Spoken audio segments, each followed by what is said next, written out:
Hi, everyone. Welcome to another episode of Momentum. My name is Moya Mamora. I'm your host for today. And today I would be sharing about an experience that I've had recently in real estate and maybe just call it the other side of real estate investing. I know me, like many other people, would tout the benefits of investing in real estate, about how it's a very good vehicle for wealth creation and so on and so forth. By the way, I believe all of that and all of that's true, but I think there's probably a lot of power in sharing like a very personal experience with you and some of the struggles and challenges that I've gone through and most recently that I went through, but also equipping you with how do you think about these situations when they pop up in your life. As we all know, in the United States of America, over the last few days, we've had this Arctic cold front that has swept through the south, um, western, all the way up to the northeastern part of the United States, where the weather has had the temperatures have dropped significantly, and I've heard people throw out like it's been the lowest stretch of cold that we've seen in several decades, 40 years, 50 years, whatever that time is. Like it happens pretty much once or twice in a person's lifetime.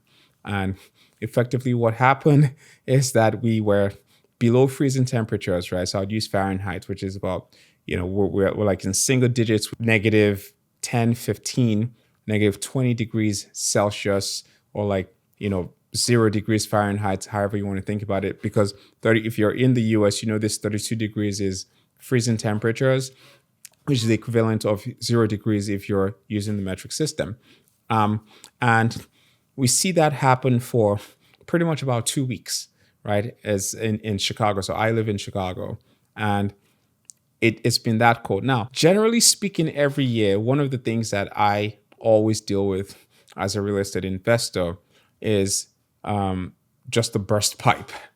But over the last week or last 2 weeks, it's just been bad. I had a situation where one of the buildings had a burst pipe, another one, the pipe was frozen. Thankfully, it didn't burst. But then all tenants in that building didn't have water. So that was an issue. And then I had another situation where there was two roof leaks in two different properties. I had another situation where it was like clogged toilets in different properties. So like, if I were to summarize, I was like, man, this is probably one of, like the most stressful 1 week of my life. And I've been doing this for a while. So generally I don't get stressed any longer when I get like maintenance issues that pop up, right? Just because I just know it's part of the game. But this is one situation where I was beyond stress. Like, oh my goodness, this was a lot. This was too much. And for a lot of people, it's these types of challenges that cause them to be like, you know what? Time out, man. I'm not doing this. Real estate isn't just for me. And that's why I'm recording this particular podcast, is to actually give you context, because real estate is a good vehicle. But the mistake that a lot of people make is that when they're doing their analysis, they treat those rent cash flows as if it's like steady. It's like, oh, I'm going to be getting $3,000 in rent from this building. And you just assume that there isn't any disruption in those cash flows, and that $3,000 is going to keep coming, consistently. That's not how it happens. What tends to happen is you have to budget likely scenarios, right? You have to budget the fact that there'd be vacancy, there'll be repair costs, there'll be maintenance issues that you have to deal with. And for me, that maybe like that and vacancy are probably like two of the most traumatic things that you can actually deal with in real estate, right?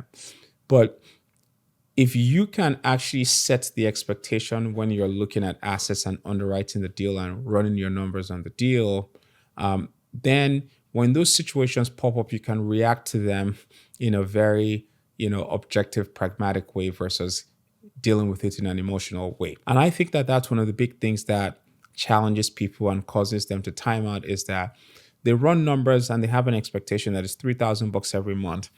And if there's any deviation from that $3,000, it's a problem. It's like, oh yeah, what's going on here? Why did it change? Blah, blah, blah. But you have to just understand that things would come up.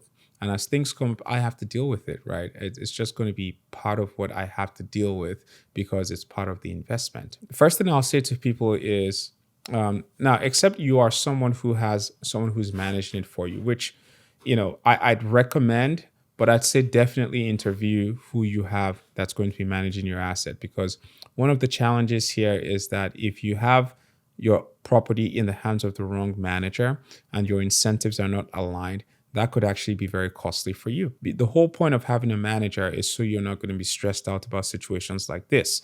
And secondly, that person has to be incentivized to ensure that that asset is maximized for value. So meaning that you keep rent high, keep the tenants happy, and keep costs low. Meaning I keep my repair costs low, I keep my turnover costs low, I keep my vacancy costs low, right? But you have to ensure that the incentives are aligned, and sometimes usually those incentives are not aligned. But if you're doing it yourself, these are the types of things that you're going to have to deal with. So all of these different scenarios are what really puts pressure on a lot of people, and they then say they don't want to do it anymore. So the first thing I'd say is this, like, budget these costs into your underwriting. Talk to people who are in your location and get a sense of what it is that they're dealing with, right? So in a place like Chicago, standard issue, like burst pipe plumbing issues are just like very, very prevalent just because of the shifting cycles and the very cold winters. And then you hit the summer. In certain other regions of the United States, it's maybe more like pest control, right? It's sort of like a very recurrent cost, right? In Chicago, it's very different, right? Because look, many times, not saying I wouldn't do pest control on the buildings, but oftentimes the cold weather actually helps with taking care of these, pest situations versus like if I'm in a consistently warm weather, then, they're always there. They're always creeps around. I have to treat them often. But the point is, talk to people who own properties in your area, learn from them, right? Don't just talk about the opportunities, also talk about the challenges, but listen to those challenges not so you can be scared, but so you can be prepared. Because that's a different approach. Sometimes when you start hearing of these stories and people start talking about their experiences, it's like, oh, like, well, like I don't know if I'm cut for that. I don't know if I want to deal with all of those situations, but that's okay. Like it's challenges happen, trouble comes, but just budget for it. Just say, okay, when you have a plumbing issue like this, how much does it cost you to get it fixed? How often do you have it?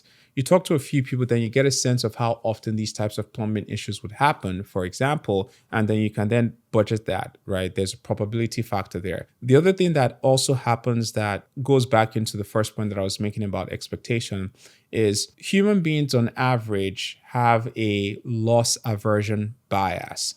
Meaning if I were to weight the same magnitude of gain and the same magnitude of loss, on average, there are studies that say that we tend to weight the loss twice as much as we would weight the same magnitude of gain. So said differently, if you measured your excitement with 1 point for $50 of a gain in your life, maybe that excitement is measured at 1 point. But if you measured on average people for the same $50 loss, logically, you would think that it should be just negative 1 point. But the study shows that the weighting was negative 2 points. So it's twice as much as the feeling. So we need twice as much as the win to compensate for a loss, right? And that's the concept of loss aversion, right? So that then kind of distorts our experiences when we deal with things that could be painful. And so therefore, we tend to avoid these types of situations that would cause pain. But what I'm trying to get you to do here is if you get all your information and you get all your facts, you can actually plan for these troublesome, rough patches so that when they come, you're not reacting emotionally, but you're reacting more logically and more pragmatically in those situations to mitigate the damage or to mitigate the loss or to mitigate the pain in those particular situations. So for me, it's just commonplace right now. So like I said, it's almost like I never like it when I see like a maintenance request. Like I still have like heart palpitations. It's like, oh Lord, like here's another situation that I have to deal with, right? But I just know it's par course. Like it's just like part of the game, and I've planned for it. I've budgeted for it. I've escrowed for it. So I just have to then call somebody on my team to take care of it. And that's like the other thing that you have to do is start building a network. Start getting people that you can work with that can tackle these types of situations for you. My business partner, he was actually reminding me of this because one of the things that has happened with us is we'd have like good handymen, good contractors. They start out good, but then you start giving them a lot of work because when they start out good, you have a little bit of peace of mind. You're like, oh, I can expand right now. You expand and the work starts getting so overwhelming for them, and then they start slipping. And one of the things that we've learned to do is to be decisive right now. Is that, look, if a person starts misbehaving, whereas before we'd want them to be so right, such that, I don't want this to fail. So I give them a lot of leeway. But human beings are human beings. Oftentimes, they take advantage of that. I mean, I had a guy who I had worked with. We trusted him so much that we never used to inspect his work. And we'd pay him in full. He tell us he's done, we pay him in full. And then one day I go around and I start checking out all the things that he said he'd done. And I was like, this is garbage work. Or tenants would complain saying, oh, this guy did nonsense. And I'd be like, no, we'd be arguing because we trusted the guy. And then we started asking the tenants to send pictures. And it's like, holy crap. Like, this is complete nonsense. This is complete garbage. Dude should not have done any of these things, right? That he did. It was a huge mess. So what we resolved is that, look, if a person misbehaves, we cut them off very quickly, right? Or we just like stop giving them work until they get the message that you are screwing up, you're messing up, right? That's why you're actually not getting more work from us. And what we've realized over and over and over and over and over again is that there's always another contractor that's out there, right? But again, it's this mentality like, oh my goodness, it's a scarcity mentality, really. And I've also like training myself in the area of this to not allow that set in. We've always found somebody else. So you can do the same thing as well. Find people, build a large Rolodex of people who can do different things. And so right now I'm always looking for a contractor. I'm always like willing to try a contractor. Like we had a situation where there's a new guy that we have that so far he's looking good, he's working good. And we told him, we're like, dude, you're starting out like everybody else. It's like, but at some point they all go crazy. Like, hopefully that's not you. We laugh about it and whatnot, but we had so much work to do. He's busy. We're keeping him busy. And I wanted to give him more work. And my business partner goes like, dude, like we've talked about this. I don't want to do that. There's another guy here. Why don't we use that guy just so we have multiple options always? And that's the mentality that I also want you to have, is create options for yourself, right? Don't feel like you're bound by one person. Don't fall in love with that one contractor. Like, that one contractor may be good, but build a Rolodex of different vendors that you can always call upon, just so that if you have challenges, you can work with all these different people. That's one of the things that you're going to also have to deal with as an investor, right?